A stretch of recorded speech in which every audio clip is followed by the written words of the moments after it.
কি রে ভাই, ওরম চুপ করে বসে আছিস কেন? তোর কফি আর স্যান্ডউইচটা তো ঠান্ডা হয়ে গেল পুরো। আরে আজকে আমার মুড অফ আছে। হ্যাঁ, তোর মুড কি কোনো রিমোট কন্ট্রোল নাকি যে অন অফ করা যায়? আরে মুড অফ মানে মন খারাপ, এটাও জানিস না? তো সেটা তো সোজাভাবে বললেই হয়। তা মন খারাপ কেন, কি হয়েছে শুনি? আরে আর বলিস না, কালকে পিটিএম ছিল। তোর সব টিচাররা মিলে মাকে আমার নামে খুব কমপ্লেন করেছে। আর মা আমাকে বাড়ি গিয়ে যা কথা শোনালো, কি বলবো আর। হ্যাঁ, দাঁড়া দাঁড়া দাঁড়া, পিটিএম সেটাও আর কি? পেটিএম শুনেছি পেমেন্ট করা যায়, পিটিএমটাও আর কি? আরে পিটিএম মানে পেরেন্টস টিচার মিটিং, এটাও জানিস না তুই? তুইও না সোজা কথাগুলোকে বেঁকিয়ে চুরিয়ে একেবারে বলিস। তুই তো নয় দোষ করেছিস তাই তোর নামে বলেছে।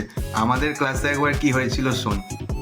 আমাদের ক্লাসে দুজন স্টুডেন্ট আছে, তারা ভাই নয় কিন্তু কিন্তু তাদের দেখলেই মনে হবে যমজ। 90 থেকে 95% একই রকম দেখতে।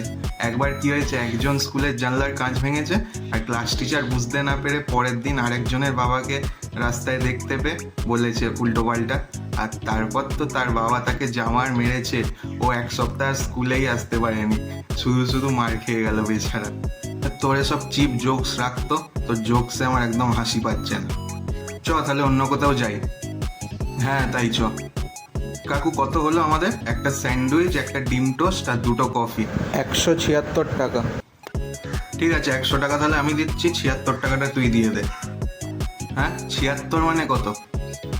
দাঁড়া, ইংলিশে বেশি ফটর ফটর করছিস না। ওই তো 76 মানে 100। ও 100, আমি তোকে অনলাইন করে দিচ্ছি।